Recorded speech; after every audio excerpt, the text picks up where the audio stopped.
In January, we launched our 5-year strategic plan with our bold vision of becoming a world-class civil service. How the red tape initiative fits into that is to do with customer service. Our goal in customer service is to be in a position where the customer looks forward to doing business with us. So for us to achieve that, we want to make sure that the services that we are providing is efficient, they're effective, and that the public will look forward to utilizing those services. So cutting red tape means that the public will look forward to doing business with the civil service. One of the initiatives that the Lands and Survey is reducing in terms of red tape is the express transaction, and that will now be reduced from 2 days to 1 day. The other red tape cutting initiative in the Lands and Survey Department is the merger of 2 positions within the department to reduce the processing times. By allowing the public to submit the animal welfare reports electronically, this will allow the Animal Welfare Control Services Unit to receive more reports from the public. The farmer who now applies to have their leased land property cleared through the bulldozer program no longer have to provide the information twice.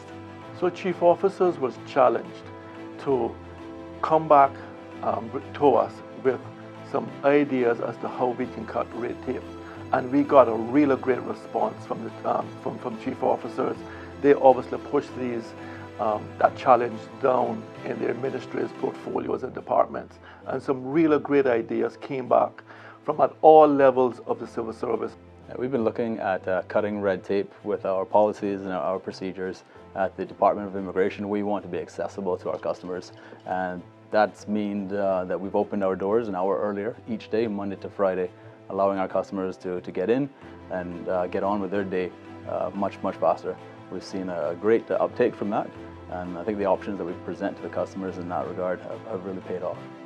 At the passport office, we've continued to cut red tape there as well too, adjusting our policies with visa waivers, so our customers can expect less restrictions and more flexibility in the way that they can travel post issuance of a visa waiver.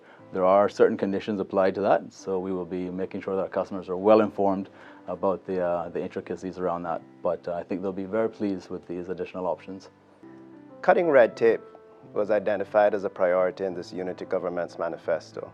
And this is a perfect example of the elected government and the civil service working together to carry out a manifesto of the government, and will allow our citizens to grow their businesses, to move about their day-to-day lives at a much easier and a much more exponential pace. Well, one of the initiatives that the ministry has adopted really relates to customs and for the requirement for every incoming air passenger to complete a customs declaration. And with this new initiative, we have eliminated that for passengers.